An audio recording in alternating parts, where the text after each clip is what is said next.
sharing this PowerPoint. Can everybody see that? Yes. I'm guessing everybody is. I'm sure you'll shout at me if you can't see it. Thank you very much for asking me to come along and talk to you today. In terms of webinars and how they work, let's just see. There we go, that's how it works, yeah. So the way that sort of webinars works is that I'm not really going to have a chance to ask you questions or get you to participate too much through this session, because I've got less than an hour to just do this quick overview with you. So if I could ask people to ask me questions, keep their questions until the end, and then hopefully there'll be 10 minutes at the end where we can all have a chat through any questions or worries or concerns or issues that people may well have. So the aim of today is that what I would like is for you to have a better understanding of what safeguarding adults is, and if you do come across it, it's how to safely respond. So we're going to look at who adults at risk may be. We're also going to be looking at signs, indicators, types of adult abuse, how to respond, report and record by using this approach called the Making Safeguarding Personal approach. That's a really important approach now. It's come from legislation, and it means that we have to A, demonstrate it in our practice, but B, make sure that if we are documenting it all, that we demonstrate it in our documentation as well. So we'll just have a quick talk through that as well. So I'm just starting by looking at these two cases. I don't know if you're familiar with them at all, so I'm going to start on the right-hand side. This is Francesca and her mum, Fiona Pilkington. Now, Francesca had a learning disability. Mum was the carer, the unpaid carer. They lived independently in their own home. Sadly, sorry, before I start into what it's all about, firstly, they lived independently in their own home. They had social services come along to assess them for a service, and because Mum was doing such a fantastic job with Francesca, she wasn't eligible for a service. So basically, social services walked away. They sadly then got befriended by, well, not befriended, but hounded by a group of youths, and they endured the most horrendous abuse from these youths over a decade. There were hundreds of phone calls through to the police, to other emergency services as well. When you look at the serious case review, the police had looked at all the calls and basically deprioritised her address and made her a nuisance telephone caller, or labelled her as a nuisance telephone caller. And sadly, after a decade of experiencing all of this abuse, this hate crime, she drove the car to a lay-by with a daughter in it and blew the car up. And the really sad thing about that case now is that since we've had the Care Act come out in 2015, not only are our main responsibilities for adults that do have care and support needs, but also we're responsible for looking at people's well-being now as well. So when we look at Francesca's well-being, her mum is an incredibly important part of that. So now, according to the Care Act, we also have responsibilities for unpaid carers as well. So the reason why I'm raising that is for when we talk a little bit more through the presentation, but also if you're out and about in whatever you are doing and you can see unpaid carers not coping, not being able to cope with delivering the care and support that they are delivering with the adults that they're supporting, then they would be entitled to a needs assessment from the local authority. So it is important that we actually raise that and get that help for that person, because if we don't get the tools right for the person that's providing the care and support, then we are inadvertently as a local authority actually failing that adult with the care and support need as well. So I just want to quickly just talk to you a little bit about the left-hand side as well. So I don't know if you've heard of this lady. Her name is, she's called Margaret Panting, or was called Margaret Panting. It's quite an old case, but a very important one as well. So what happened with Margaret was she wasn't an old lady. She was only 78 years old. She lived independently in her own home. She had care coming into her home, and her son-in-law could see how he could benefit financially by having her living with him. Took her out, and within 5 weeks she was dead. Razor blade cuts, cigarette buns all over her body, horrendously abused by him and her grandchildren as well. But back then, Legislation dictated that you had to identify the person that threw the fatal blow in order to prosecute somebody for murder. And they couldn't because they were all collectively involved in it, so therefore nobody got charged with her murder. So a really horrendous case. However, it was the catalyst for a really important piece of legislation. So thinking back to the types of abuses that I have just described to you there, if I was to ask you, and I know I can't because I've told you that we're not going to have any participation at the moment, but thinking about the types of abuse that had happened to Margaret, it was financial abuse because of the son-in-law trying to gain her money. You also had neglect there, you had physical abuse going on, you also had emotional, psychological abuse going on. But did anybody also have domestic abuse on their radar as well? Because this was actually the catalyst for the Domestic Violence Crimes and Victims Act that came out in 2004. There is a huge ignorance around adults with care and support needs and domestic abuse. Currently, at the moment, it's 1 in 4 for women and it's 1 in 6 for men in terms of experiencing domestic abuse. And that figure is actually climbing as well. But when it actually comes to looking at adults with care and support needs, it actually doubles those figures. And we've got to get much better at recognising that. Excuse me. And that's why I've pulled out that statistic at the bottom there and put that on the screen too, because this is a very recent study that's being carried out by Hourglass. This is a charity that used to be called Action on Elder Abuse. And they have found that 1 in 3 UK residents don't believe that acts of violence towards an older woman, an older person actually counts as abuse. Excuse me, I think that's actually a really shocking statistic. So we do need to get better at actually recognising domestic abuse and also how common it is as well. So I'm hoping you realise then that safeguarding is obviously very important. It's important that we protect the people who need it the most. So for us as the local authority, we recognise that that is adults that do have care and support needs. Their families, those adults, they put an awful lot of trust in us as a local authority, and they also put a lot of trust in you as well if you are providing service. So it's important that if we do come across something where we feel it is a safeguarding concern, or we are worried, have any concerns about somebody, that we do actually raise that, but we raise it with the right people. And that's what our accountability is all about, just making sure that we respond and not ignore it. Obviously, we want to prevent it from happening in the future, but also we want it to prevent it from happening in the first place. So hence the reason why we have awareness and we raise awareness, excuse me, around safeguarding. Excuse me. And obviously, I hope you realise that it's collectively the right thing to do as well. So we used to have this no secrets documentation. It was just government guidance, and that basically gave us guidance in terms of how to deal with safeguarding adult situations. But now we've actually got the Care Act. This is a statutory guidance that's actually been replaced. And it's replacing the no secrets documentation. So instead of me sitting here and saying to you, this is good practice, I'm basically saying to you, you have to do it now because obviously it's the law. So sections 42 to 46 of the Care Act basically replaces the no secrets documentation. And what this piece of legislation does is that it basically tells us that all the services that we provide in the local authority, but when we are working with adults with care and support needs, providing any type of care and support, and that support obviously could be them coming along to any of your venues, we have a duty to promote the well-being of those adults when we are working with them. And my next question really is to try and unpick what on earth do we mean by well-being. And certainly in the statutory guidance that was produced along with the Care Act, it basically describes it as a broad concept. It looks at it and it looks at our personal dignity, it looks at our physical, our mental health.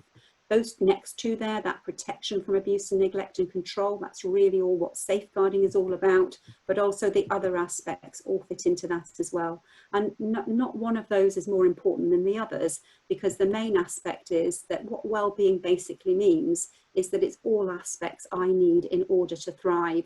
And the only way that you can find out how I can thrive is by actually talking to me.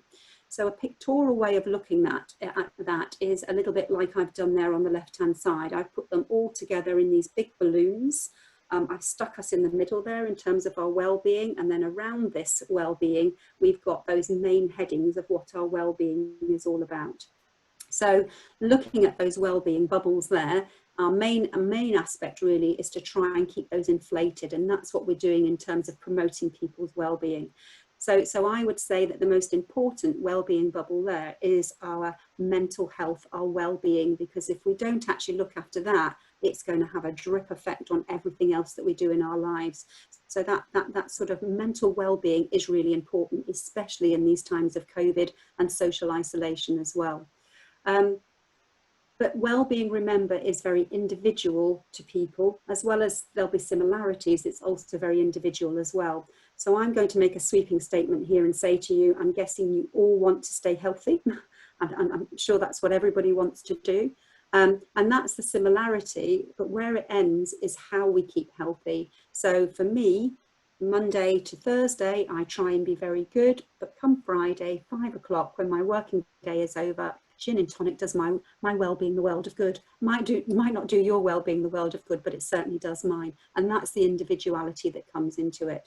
So when we are working with adults with care and support needs, it's not to assume that we think what they actually would like. It's actually making sure we check in with them, because what they would like and what sometimes we think they like sometimes are poles apart. So next slide here, vulnerable adult label with a big cross through it. We've seen that label around for years and years and years. We used to talk about SOVAs, didn't we, or POVAs, protection of vulnerable adults or safeguarding of vulnerable adults. There is no mention of the label vulnerable adult in the Care Act, and it's now viewed as a bit of a derogatory label. And if we are talking about our adults, we talk about them just like you and I, just adults. The only distinction between the adults that we support and other adults are that these adults that we support are generally adults with care and support needs. So an adult with a care and support need generally fits into one of these bullet points here. So when you are eligible for a service from the local authority, it basically fits into one of these or more of these bullet points here. So for example, your homeless person on the street out there, they are not an adult with a care and support need, they're just an adult with a support need, because I'm making this sweeping judgment, they just need a roof over their heads.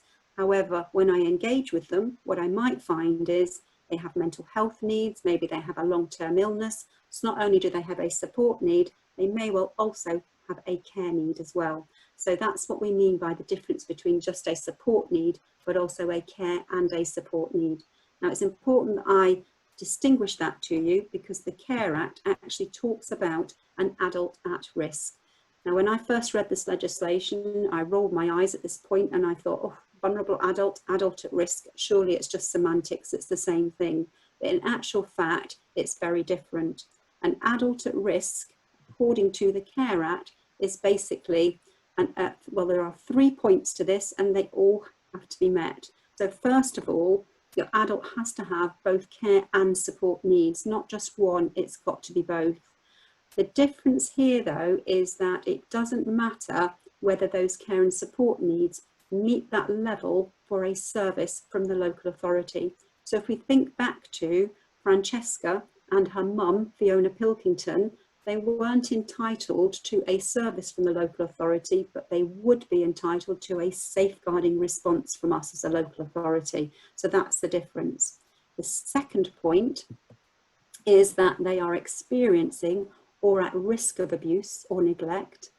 And the third point is that as a result of their care and support needs, they cannot protect themselves, or they can't protect themselves from either the risk or the experience of the abuse or the neglect. So that obviously depends on the complexity of their needs. So that basically is the criteria for what we would call a safeguarding inquiry. In other words, a Section 42 inquiry, because it's Section 42 of the Care Act. So when we talk about an adult at risk, we're talking about an adult at risk because they have care and support needs, they're experiencing abuse or at risk of it, and they can't protect themselves. That's really important. So if I just give you a quick scenario of what this, just highlighting what this actually means. So imagine I'm an 89-year-old woman I'm living independently in my own home. I don't want social services anywhere near me. Thank you very much. I'm a very independent woman. Up here, I'm still 21. Sadly, my body is letting me down a little bit. So I have sensory impairments. I've got glasses. I have two hearing aids. I also have a walking frame now because when I walk, I'm very wobbly when I'm walking now and actually quite frail and worried that I'm going to fall over. It's pension day. I'm going to go down to the post office. I'm going to go and get my pension. So I go down, put my coat on, get my frame, walk down to the post office, get my money, and on the way back, somebody tries to mug me. They try and grab my handbag from me, so I grab it back, I yell at them, I scream at them, I whack them across the head, and off they run. So my question to you now would be, am I an adult at risk, according to the Care Act? So just in your minds, think, do you think this person is an adult at risk at this point? As we're going to go through this criteria now, because have I got needs for care and support? And the answer is, yes, I do. I might not be eligible for a service from the local authority, but actually I do have care and support needs because I've got my sensory impairments and I'm also frail as well. Have I just experienced abuse? Well, absolutely, I've just experienced abuse because somebody actually has tried to mug me. So what service do I need? And the service I need at this point are the police, because this is a criminal activity. Because if we go to the last bullet point, did I protect myself even though I've got care and support needs? And the answer is absolutely, I protected myself. If you got mugged in the street, would your first and foremost thought be, I must contact social services? And the answer probably is no, you'd be contacting the police as well. So it makes no difference if I'm an adult that's got a care and support need as well. What I like to think is when those police arrive, they may well look at me and see that I've got a care and support need, because sometimes you can see care and support needs, and they may well say to me, would you like us to contact social services for you? And it might be at that point I turn around and say yes, or indeed I may turn around and say absolutely not, thank you very much. And I would be entitled to victim support, just like you would be entitled to it as well. So just because I'm an adult that's got a care and support need does not necessarily make me an adult at risk. So if I put that into context in terms of thinking about the adults in the local care home down the road from you, if I was to ask you the question, are all those adults in that care home adults at risk? And the answer is, no, they're not. They are just adults with care and support needs. If we go to the criteria, are they adults with care and support needs? And the answer is yes, they are. So they tick that criteria. Are they experiencing abuse or at risk of abuse? And the answer is actually, no, they're not, because they're carers, the managers, the nurses, the doctors, all the healthcare professionals, all the social care professionals, their job is to make sure that they actually protect those adults and they promote their well-being. If they fail to do that, then that's when potentially they may well be at risk. And if they may be at risk, that's when they might not be able to protect themselves, and therefore they may well become an adult at risk. But I'd like to think that in the care homes, in the hospitals, wherever you have adults that have care and support needs, you have got those professionals and unpaid people as well, actually supporting and promoting their well-being as well. So just bear that in mind, and I'm going to give you a few more scenarios, and what we might do is come back to this next slide when we get to the end of this, just so that we can run through these if people are still not clear in terms of what to do. So what safeguarding adults basically means is protecting an adult's right to live in safety, free from abuse and neglect. So that's now starting to map over onto the Human Rights Act in terms of that Article 3, where you have a right to live your life free from abuse and neglect.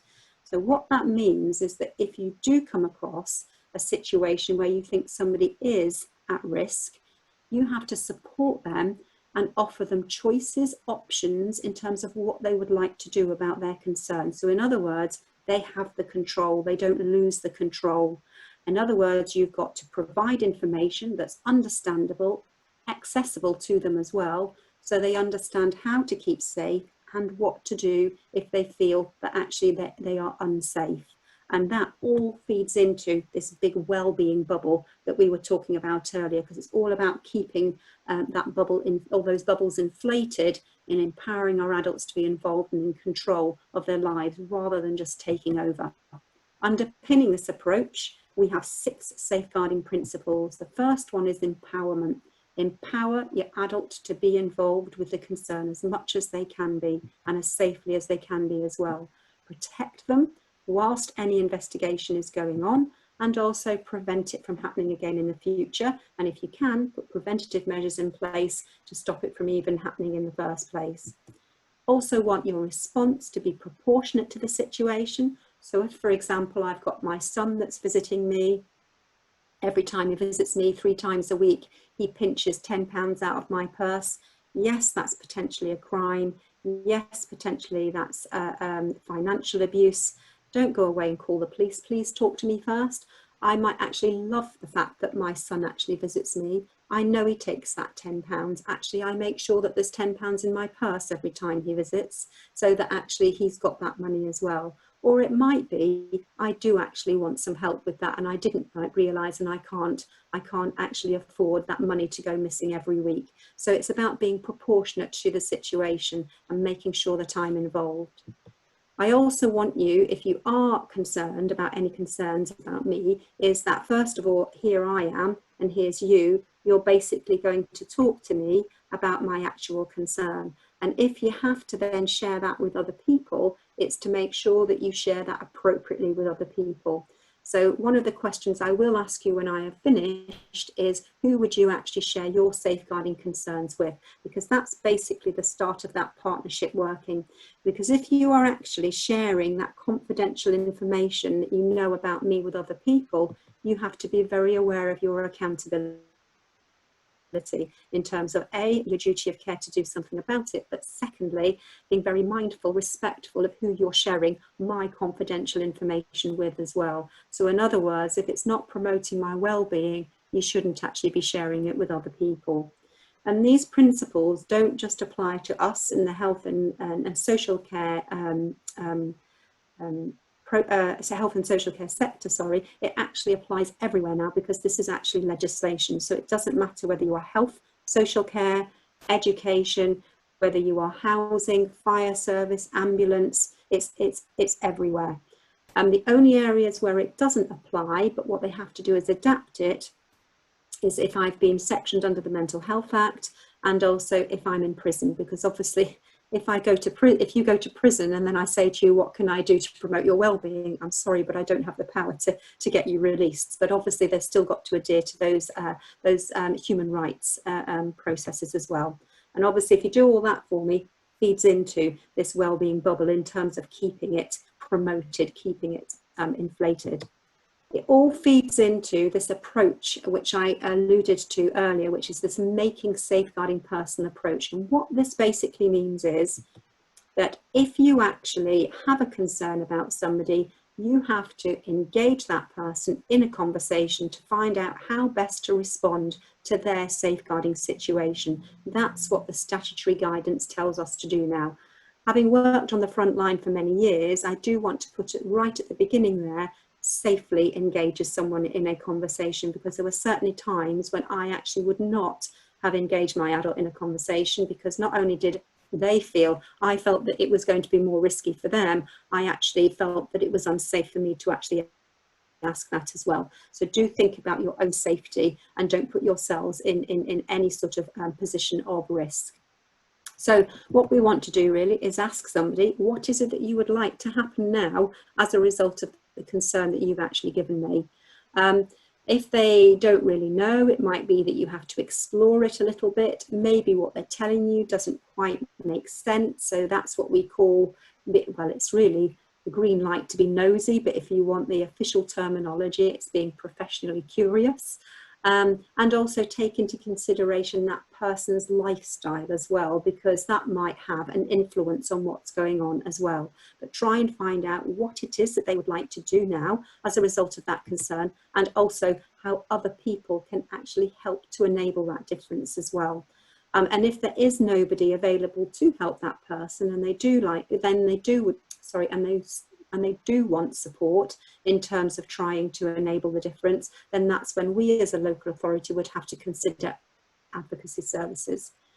If it does get referred through to us in the safeguarding team, it gets allocated out to safeguarding leads. And a safeguarding lead's responsibility is to make sure that the making safeguarding personal approach is applied throughout the whole of the inquiry. But lastly, they need to go back to the adult afterwards when we are closing the Section 42 inquiry to check in with them. Have we made a positive difference? But also to ensure that person has got a robust circle of support around them, so that if things start to go pear-shaped again, they know what to do and how to get help again. Because when there is a Section 42 inquiry, the door is never firmly shut, it's always slightly open, because we want to empower our adults to make sure they know what to do in the future should things start to go a bit pear-shaped. So that's basically what that making safeguarding personal approach is all about. So in the Care Act, or in the Care Act's support and statutory guidance, there are 10 types of abuse. And these are the types of abuses that are listed in that piece of legislation. So there's physical abuse, sexual abuse, psychological, financial, discriminatory, and neglect and acts of omission. So those 6 there were actually the ones that were in the no secrets documentation, but the Care Act has added 4 more. So we've got organisational abuse, which used to be called institutional abuse. We've also got domestic abuse, so I've already alluded to how important that is. We've also got self-neglect in there, and we've got modern slavery in there. So all of those types of abuses, apart from self-neglect, you've basically got a perpetrator and you've got a victim, and the perpetrator is abusing the victim. When it comes to self-neglect, you've basically got the same person doing both. So literally, well, less than a year after when the Care Act came out, we had an update from the Care Act to say, actually, we're not quite sure about self-neglect sitting in there as a type of abuse, because actually it's more of an indicator that something's not quite right. So if you were to ever refer something through to the local authority citing self-neglect as the abuse, don't be surprised if it doesn't get signposted somewhere else rather than going down the Section 42 route, the safeguarding inquiry route.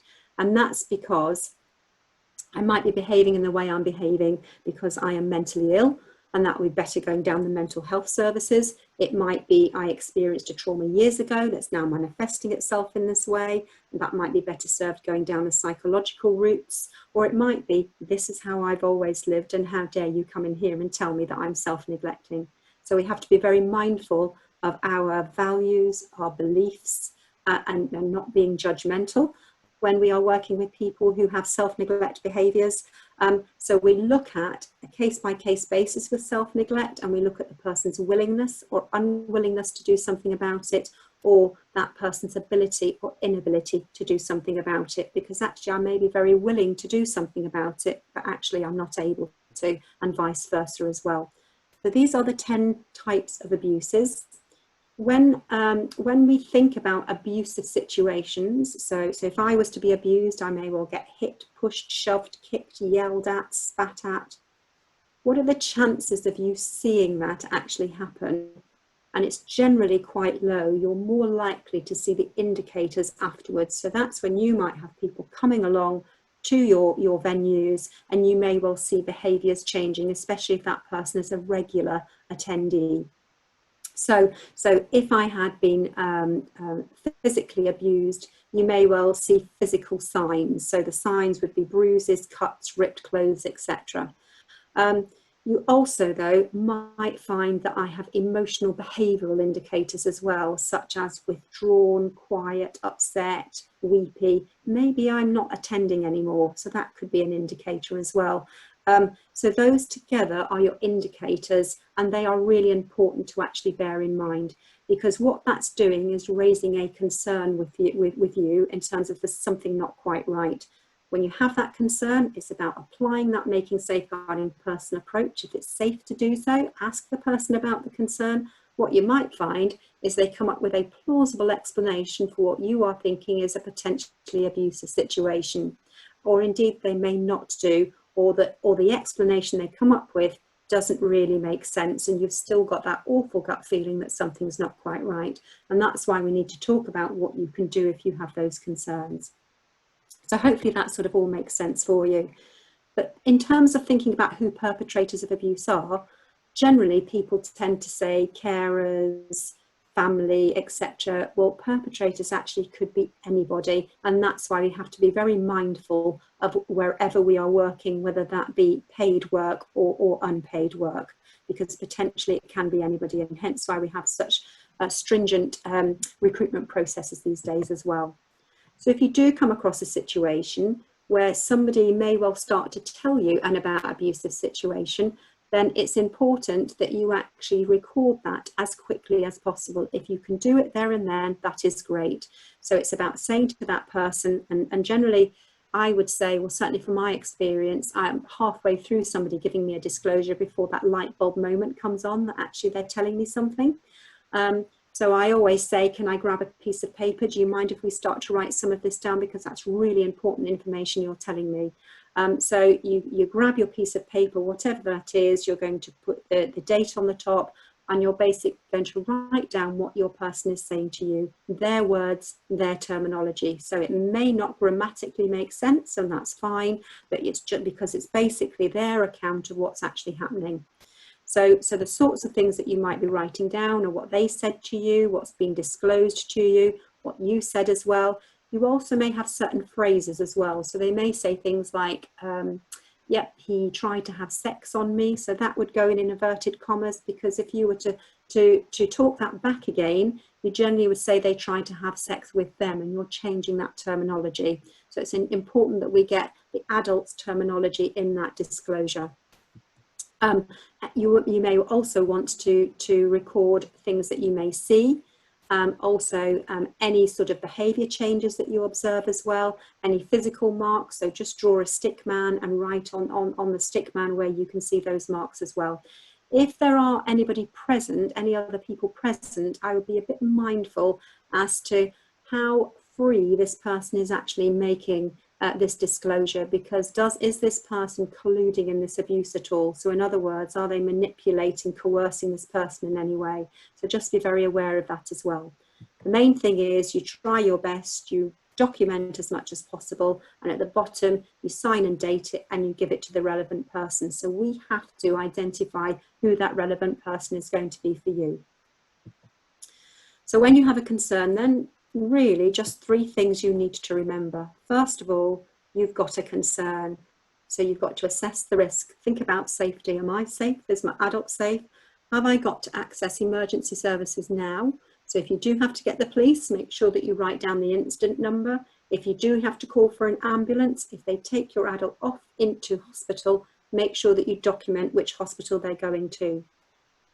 You are then obviously going to think about, can I safely apply the Making Safeguarding Person approach? Can I ask my adult what they would like to do with this situation? So make sure that gets written down.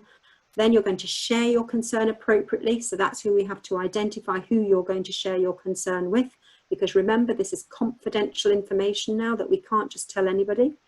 And then you're going to make sure that you document your concerns. So this is where you need to look at, where are your processes, your procedures in your workplace? Where do you complete your incident form? Because you might have taken a disclosure from your adult over here, but it's important that we now get your perspective of what's actually happened. So that's what your documentation would be all about as well. So if you have a safeguarding concern, you would always have your incident form, but there may be times when you also have a disclosure from your adult that you have written with them as well. If you can get one of those disclosures, then that really helps the investigation, because it corroborates what you're actually writing down as well. But if it does become criminal and the police get involved, then they actually prefer the adult's direct disclosure. They'd like yours as well, but this is the one that's more preferable. So that's basically what happens when you have a concern. So please check out your safeguarding policy today. Your policy that you have at ACRE should actually be mapping onto the policies and procedures that the Safeguarding Adults Board has, and that's the link that you can see there as well. So I'm sure I'll be having a chat with Lisa about whether your policy actually maps onto those procedures. Contact details, if you are in the Cambridgeshire area, you need to go through to customer services, and they are the numbers that I've given you on the screen there. It is much better if you can actually just go directly onto the Safeguarding Adults Board website and just report your concern, because that's all done electronically, and you just sort of fill the form in and send it off. But I am aware that sometimes people can't all use computers, and they may prefer to call a call centre, or indeed they might prefer to email. So you've got those 3 options. So hopefully one of those options will actually work for you. How are we doing for time? Okay, so up to now, adults been absolutely fine in terms of you sharing information, but what happens if you actually come across a situation where your adult does not want you to share the information at all? You've explained to them that you're now going to have to pass this on to your line manager, whoever your appropriate person is, and they say absolutely not. I don't want you to share this with anybody. So this is where you've got to think about, do I have a right to override this person's right to say no? So in other words, their human right to say no. So this is where we now have got 3 bits of legislation that all work together. So we've obviously got here the Care Act that works, because obviously it's our duty of care to make sure that we safeguard and protect our adults. That's what the Care Act is all about.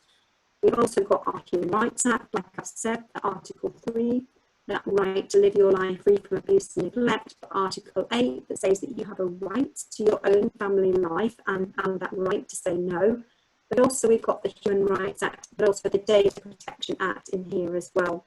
So what the Data Protection Act actually basically is doing is looking at the public interest of whether you should actually say something or not.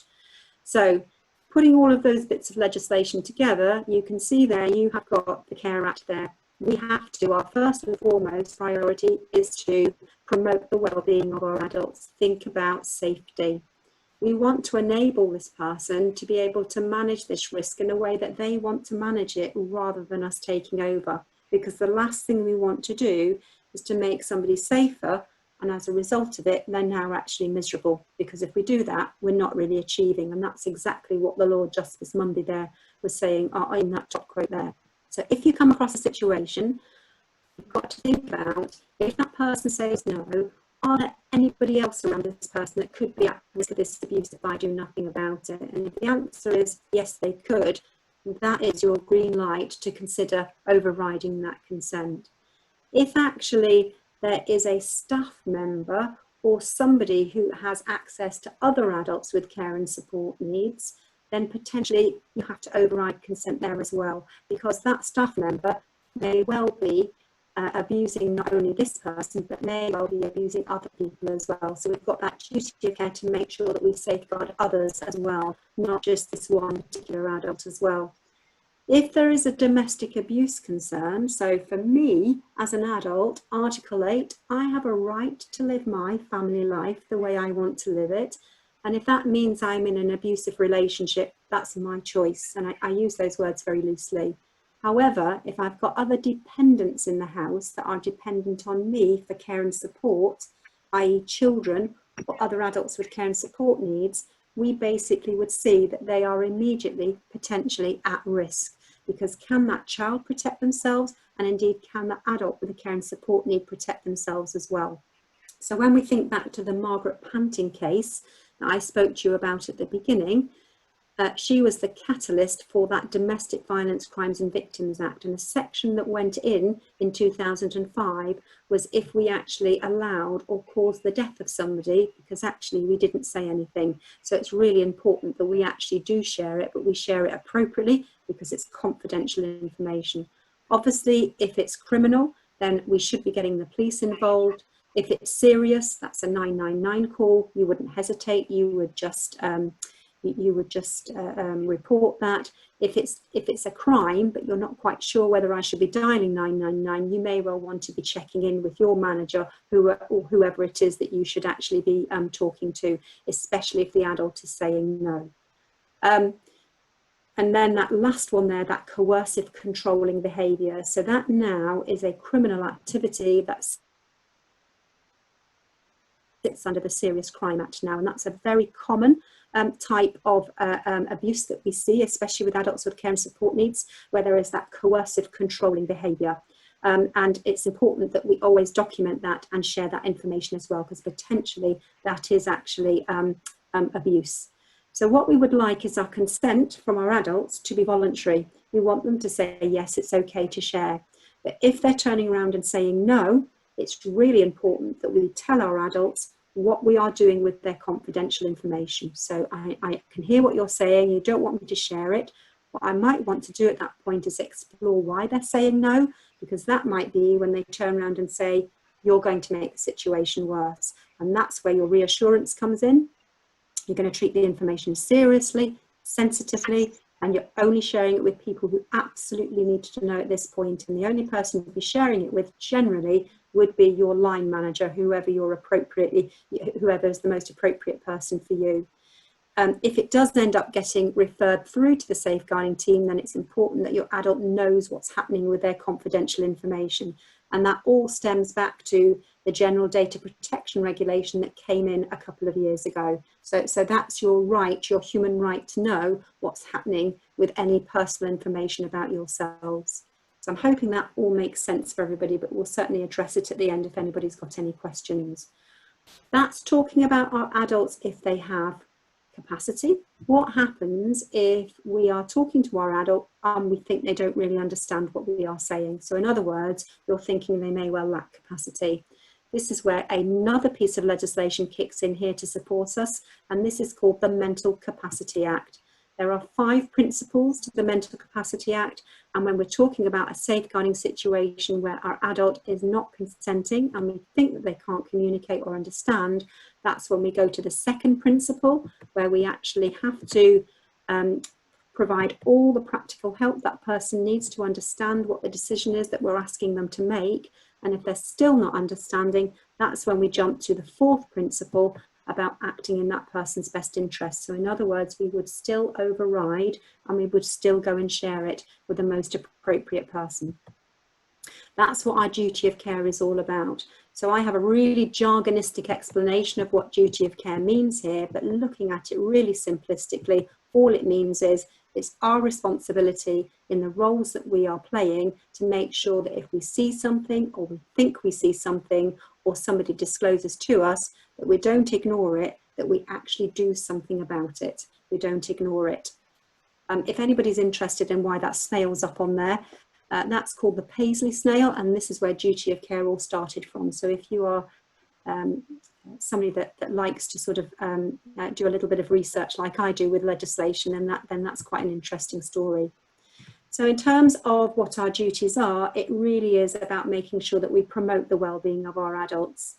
There is easy read legislation out there. So if you are working with somebody that does have a care and support need, the Care Act, easy read version. You've also got an easy read version of the Mental Capacity Act if people may well have started to develop dementia, etc. That just gives them an understanding of what that means. That act, the Mental Capacity Act, is going through change at the moment, hence the reason why you've got an easy read version of the bill that was supposed to be out at the end of this year, but because of the COVID situation, that's now been delayed now until 2022. There is also on the Safeguarding Adults Board easy read versions of what Safeguarding Adults means, and what our board has done is been great because they've demystified what Safeguarding Adults means. Because if I asked you what Safeguarding Adults means, quite often people say I don't know, but if I said to you how do you keep safe, that actually means something. So that's that easy read version, and we've also got an easy read version of the domestic abuse booklet as well. If you are going to leave any information with your adult, written information, please check that it's safe to leave it there, because it might not be safe to leave it there. So please just check that as well. If you are working with people where maybe they are worried about all the news, fake news, and they're worried about scams, then you've got two websites there that are really helpful, or 3 there. You've got the IFLA, you've also got fullfact.org and Snopes, and they are 3 good websites that you can go to check out fake news, but also get some guidance in terms of what to do if you feel that you have been scammed. And if you do come across unpaid carers where you feel that they would like some support, maybe it's peer-on-peer support, then look at that link at the bottom there, Caring Together, but also Age Space is another place where you can go to help promote that well-being for those people as well. So that brings me, I think, to the very last page here. So we basically had a quick discussion around who adults at risk may be. We've also had a quick discussion on signs, indicators, and the types of abuses. And we've also looked at the responding, reporting, and recording by using that Making Safeguarding Personal approach. And remember that Making Safeguarding Personal approach is all about safely engaging that person in a conversation. So I'm going to stop sharing now. And I'm guessing I'm going to be open to questions if anybody has any questions at all. So I think lots of people are on mute at the moment. So does anybody have any questions at all? I just ask if we'll have access to the PowerPoint slides. Yes, yes, I can send those to, I'll send those to Lisa. Yeah. Thank you. Yeah. May I just ask what the situation is for someone we come across either in an employer situation or a volunteer situation, yeah, in a community building? If you come across, sorry, you come across somebody where you think they're at risk? Yeah, if we did. If you felt they were at risk, yeah, yeah. What, I mean, what are our responsibilities as an employer? Right, okay, so I'm guessing that you are employed by Acre, is that right? Cambridgeshire Acre? No, so we don't directly. The majority of village halls will be charities, so the trustees would employ their employees directly. Okay, so in that case then, within your respective charities, within your respective charities, the trustees, you should have a safeguarding adults policy. And within that policy, there should be a reporting flowchart that basically tells people where they can go to with their concerns. So they have that person that they can go to. If that all fails for whatever reason, they can go directly through to customer services, which I gave you the link on the slide. So if somebody goes into any of the venues that you are responsible for, and they come across somebody where they feel that they are at risk, it's important to try and apply that Making Safeguarding Personal approach initially. So can they safely engage them in a conversation to find out what they want to do about the concern that they have? And from there, that's when they decide who they're then going to share that information with. But it is their duty of care to make sure that they actually try and address it. But obviously, if it's too risky to do it, or you feel you're going to make it worse for the person, you are then just going to go away and share that concern anyway with somebody. And what you are then going to say is, I couldn't actually engage that person in a conversation because I actually felt it was too risky to do it. Does that make sense, Mike? Yeah, I mean, I guess many of us as charities will employ or have volunteers who are at risk potentially. Yeah, these things affect us, and of course, yes, we have a safeguarding adults policy. Yeah. And a person. So I do think it's important to get that understanding of what an adult at risk is, though, because it's not everybody. If you've got a concern about somebody, it's first of all looking at, do they have a care and a support need? And if they have, are they experiencing or at risk of abuse? And can you safely engage them in that conversation to find out whether they can protect themselves or not? And if it meets that criteria, that's when it would then go down a Section 42 route. Sometimes your concerns are a concern, but they wouldn't go under a Section 42 route. They would go somewhere else because it's better served going down a different route. That's why when I was going through, I think I had a list of 5 scenarios for you, didn't I, to sort of look at, to decide whether you thought that person was an adult at risk, and it would go down the Section 42 route. So I don't know whether I can get that back up for you, that slide. Have we got time to do that, Lisa, or not? Yeah, no, of course, absolutely. And maybe you could also explain to us about, because from the safeguarding board, all trustees can access training directly, can't they? So that whoever their lead member is can apply for your training directly, can't they? Both on children and adults. Yes, yeah. So that's probably something important to sort of raise as well, is that before the Care Act came out, we had the No Secrets, and the Cambridgeshire Safeguarding Adults Board was actually the local authority. Now that the Care Act has come out, it says that that board has to be independent from the local authority. So it's not actually the local authority anymore, your Safeguarding Adults Board, but obviously they have statutory members, of which we are as a local authority, an important member of that actual board. So you've got the board that does your multi-agency training. My responsibility is to make sure that all of my safeguarding leads in the local authority have got the tools to be able to investigate Section 42 inquiries. So that's the difference between the two of them. Your board is there to raise the awareness, whereas as a local authority, we've got statutory responsibilities to actually carry out the inquiries. Does that make sense? I'm starting to get into being a lot deeper than I want it to be. I'm trying to keep it as simple as possible. But if I just go back to the... we'll be able, sorry, Christine, we'll be able to send the link round, won't we, about how people access the training? Because I think you're doing some online training as well at the moment, aren't you, in the COVID period? So what you'll be able to do is go on to the Safeguarding Adults Board website, and that's what was actually on. I'm guessing you can still hear me when I talk when I'm sort of showing you this screen here. Let me just so if we just go back to your last slide here, there's your link for the Safeguarding Adults Board here. Can you see that, where it says www.safeguardingcamspeterborough.org?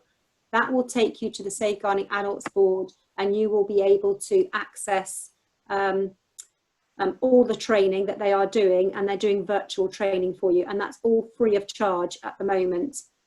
What we do as a local authority is we go into organisations, and that's not what the board does. So we go in, so we go into homes, we go into organisations and deliver training, but that we have to charge for that, because obviously it costs us to go out and do that. The other aspect here I wanted you to look at was these scenarios here. I'm hoping everybody can see those. So if everyone can just have a quick look at those. Do you want me to read them out? Because I know that somebody did sort of say that they may well have a visual impairment, so I can read those. Yes. Would you like me to read them out? It would be handy because it's very small. Yeah, okay. So the first one is a person with a physical disability falls prey to an online scam.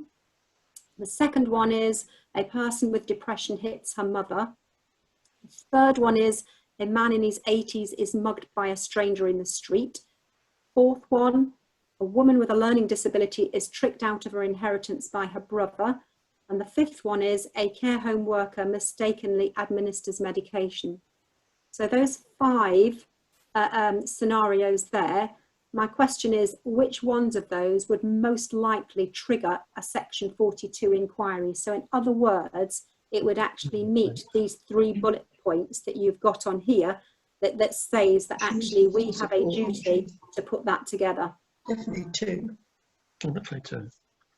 It says which one. So there's only one. So it can be 1 or 2 or 3, none of them, all of them. All of them. All of them. All of them.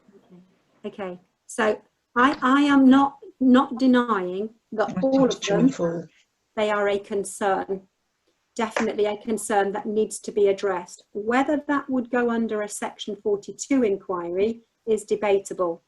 So the first one, a person with a physical disability falls prey to an online scam. Firstly, that's a criminal activity, and the police need to be involved with that. And you'd need to ask that person whether they need help.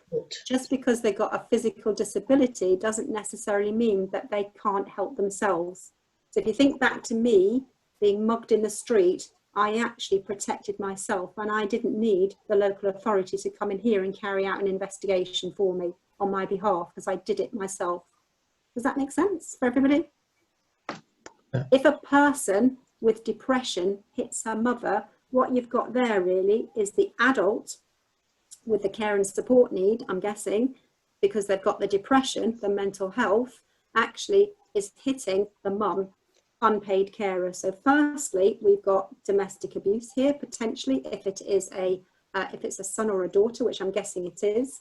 The person with the depression, this would not go down a section 42 route, but what it would do is raise a safeguarding concern where actually we need to go out and assess the needs of the mum, but maybe also assess the needs of the adult with the care and support need as well, because what is going wrong there? Has it just happened, the hitting, or actually has it now escalated into something? Has it always happened? So that's what we would have to explore. And then it might end up going down the section 42 inquiry.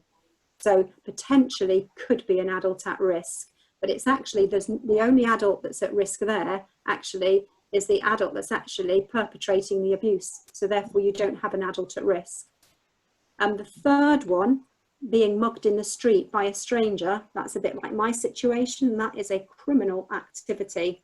I'd like to think that they may well ask if I would like some help, support from social care, but the chances are that actually would sit with the police. What we might have to do as social care is actually support that person to say how they could actually still be able to go out on the streets, but more safely. So we would work together with the police with that one, but that wouldn't sit under a section 42 inquiry. A woman with a learning disability tricked out of her inheritance by her brother absolutely would sit under a section 42 inquiry, because yes, we've got an adult with a care and support need. Secondly, they've actually been duped, they've been tricked, they've been abused because their money's been taken from them. Thirdly, they actually need that support because actually this is why this person has managed to do this in the first place. So that would meet all those criteria for a section 42 inquiry. The fifth one, a care home worker mistakenly administers medication, that depends on the situation. It depends on the medication. So if I need pain relief, 2 paracetamol 3 times a day, and you only give me 1, I'd hope that the next time you give me my full dose and you're pulled up for that. And actually that is a care management issue. If, however, the medication is a life-saving one where you've missed just 1 and you've put me at risk, then potentially, yes, that would go under a section 42 inquiry. So I'm not denying that none of those or any of those, they're not a concern. They all are a concern and they all do need to be raised, but where you would raise them would be in different ways or go to different places with your concern. So it's going to be basically, let me stop this sharing now. It's basically going to be the police that you would go to. You'd go to customer services. If you felt that it was a safeguarding concern with an adult at risk, you may well end up going to women's aid, outreach workers if you suspect domestic abuse, or it might be refuge outreach workers that you go to if you are out in the community. I don't know where you're all based, but if you're out in, say, Chatteris or Wisbeach, etc., or St. Neots, then that would be refuge that has that responsibility. I can send you a green contact sheet as well that has all of those contacts on, if that's helpful. Please, Christine, well.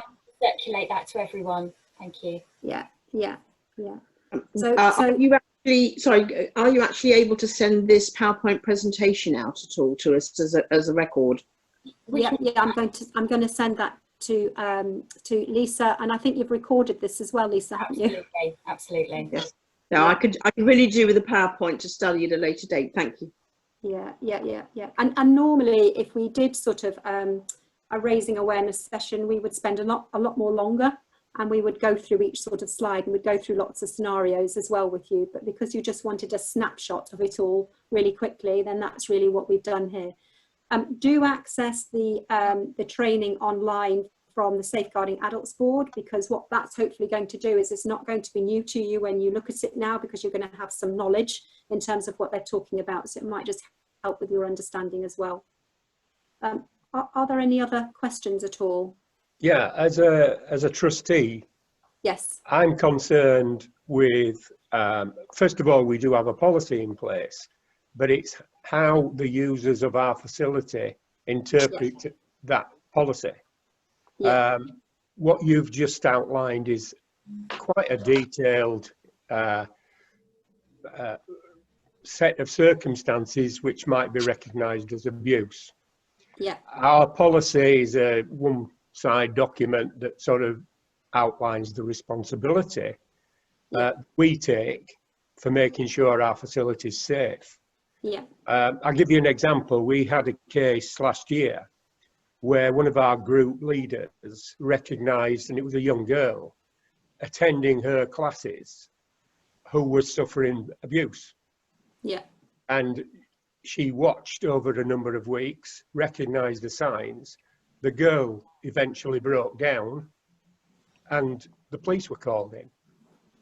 Right.